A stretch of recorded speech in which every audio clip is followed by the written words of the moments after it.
बड़ी खबर है सचिवालय से associate editor doctor Rituraj Sharma की खास रिपोर्ट।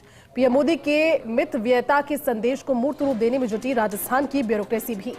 जी हां, सीएस वी श्रीनिवास ने कलेक्टर, संभागीय आयुक्त और एसपी साथ ही आईजी को निर्देश दिए हैं।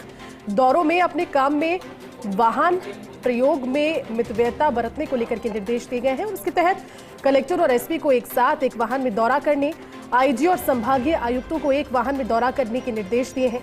सभी अधिकारियों को भौतिक बैठकों के बजाय ज्यादा से ज्यादा वीडियो कॉन्फ्रेंसिंग के जरिए बैठकें करने के निर्देश, ताकि अधिकारियों के अनावश्यक आने जाने में खर्च ना हो पेट्रोल डीजल।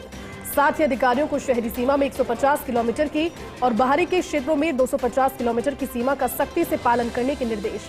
बजट घोषणाओं के क्रियान्वयन की बैठक में दो टूक शब्दों में मुख्य सचिव ने कहा कि सीएम भजनलाल शर्मा ने जैसे काफिले में कटौती की, उससे सभी अधिकारी सबक लें और अपने ऑफिस के खर्च में वाहन के ईंधन में कटौती में कमी लाएं।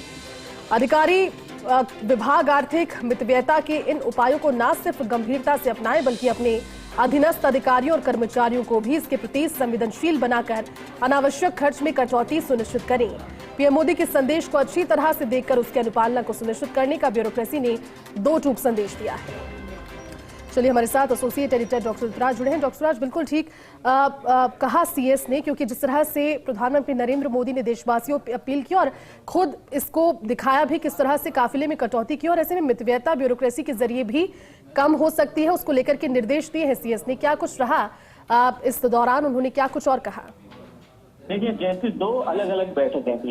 एक बैठक थी कि कलेक्टर, एसपी और संभागीय आयुक्तों के साथ, आईजी के साथ जो राजस्व मामलों को लेकर थी, उसमें उन्होंने दो टूक शब्दों में ये कहा कि कलेक्टर और एसपी कारपूलिंग करें, मतलब किसी दौरे पर जाना हो तो साथ में कलेक्टर और एसपी साथ में जाएं। इसी तरह से संभागीय आयुक्त और आईजी, इस तरह के अधिकारी साथ में कहीं पर भी दौरा करें, जिससे कि एक उद्देश्य की पूर्ति के लिए जब दो अधिकारी जाएंगे तो एक तो इम्पैक्ट ज्यादा होगा, प्रभाव ज्यादा पड़ेगा, और दूसरा इसका अहम मकसद यह हल होगा कि ईंधन की बचत होगी, पेट्रोल की खासी बचत होगी। इसके साथ ही जो अन्य उपाय ऑफिस के खर्चों में कमी लाने के, वो अमल में लाने के निर्देश इन्होंने दिए मुख्य सचिव ने। और इसके लिए जब बजट को लेकर जब बैठक हुई थी तो उन्होंने वित्तीय अनुशासन का एक तरह से सबक सिखाते हुए कहा कि जिस तरह काफिले में कटौती की है मुख्यमंत्री ने, इसी तरह से अन्य उपाय जो है अधिकारी करें, जो भी उपाय हो सकते हैं। और जो शहरी सीमा है वाहनों की 150 किलोमीटर की और शहर से बाहर जाने की 250 किलोमीटर की, उस दायरे का पूरा पालन किया जाए अधिकारियों के द्वारा, यह साफ शब्दों में कहा है। और जो पीएम मोदी का संदेश है, उस संदेश को ढंग से सुनकर भली भांति उस पर अमल लाने के निर्देश यहाँ पर दिए हैं।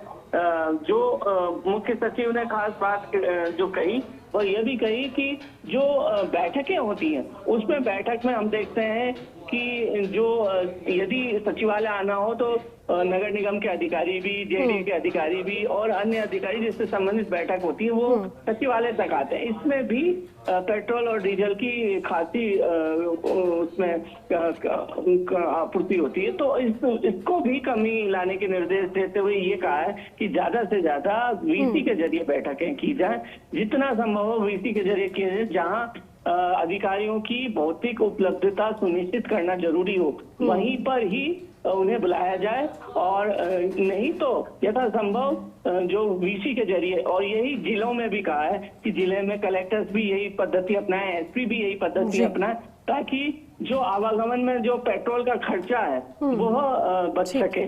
तो इस तरह के अन्य उपाय ऑफिसों में अन्य काम के लिए भी उपयोग में जो अन्य जो चीजें होती हैं, उसमें भी इस तरह की मितव्ययता बरतने के संदेश उन्होंने दिया है ब्यूरोक्रेसी को। तो पीएम मोदी का जो संदेश है, उसको मूर्त रूप उतारने में राजस्थान की ब्यूरोक्रेसी जुटी है। बिल्कुल, शुक्रिया डॉक्टर ऋतुराज इस जानकारी के लिए।